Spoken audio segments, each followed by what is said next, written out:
ബാൽമിൻ ലോറിയിലോട്ട് പുതിയ job vacancy വിളിച്ചിട്ടുണ്ട്. Post supervisory trainer.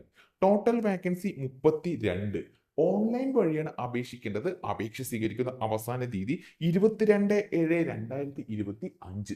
Education ക്വാളിഫിക്കേഷനും കൂടുതൽ വിവരങ്ങൾക്കും വേണ്ടി ജോബ് നോട്ടിഫിക്കേഷൻ സന്ദർശിക്കേണ്ടതാണ്. ഓൺലൈൻ വഴി അപേക്ഷിക്കേണ്ട ലിങ്കും ജോബ് നോട്ടിഫിക്കേഷന്റെ ലിങ്കും ഡിസ്ക്രിപ്ഷൻ ബോക്സിൽ നൽകിയിട്ടുണ്ട്. ഈ ജോലികൾക്ക് താല്പര്യമുള്ള ഉദ്യോഗാർത്ഥികൾ ഇന്നു തന്നെ ഓൺലൈൻ വഴി അപേക്ഷിക്കേണ്ടതാണ്. കേരള കോപ്പറേറ്റീവ് മിൽക്ക് മാർക്കറ്റിംഗ് ഫെഡറേഷനിലോട്ട് പുതിയ ജോബ് വേക്കൻസി വിളിച്ചിട്ടുണ്ട്. Post sales officer. Total vacancy 18. Online വഴിയാണ് അപേക്ഷിക്കേണ്ടത്. അപേക്ഷ സ്വീകരിക്കുന്ന അവസാന തീയതി 9/7/2025. എഡ്യൂക്കേഷൻ ക്വാളിഫിക്കേഷനും കൂടുതൽ വിവരങ്ങൾക്കും വേണ്ടി ജോബ് നോട്ടിഫിക്കേഷൻ സന്ദർശിക്കേണ്ടതാണ്. ഓൺലൈൻ വഴി അപേക്ഷിക്കേണ്ട ലിങ്കും ജോബ് നോട്ടിഫിക്കേഷൻ ലിങ്കും ഡിസ്ക്രിപ്ഷൻ ബോക്സിൽ നൽകിയിട്ടുണ്ട്. ഈ ജോലികൾക്ക് താല്പര്യമുള്ള ഉദ്യോഗാർത്ഥികൾ ഇന്നു തന്നെ ഓൺലൈൻ വഴി അപേക്ഷിക്കേണ്ടതാണ്.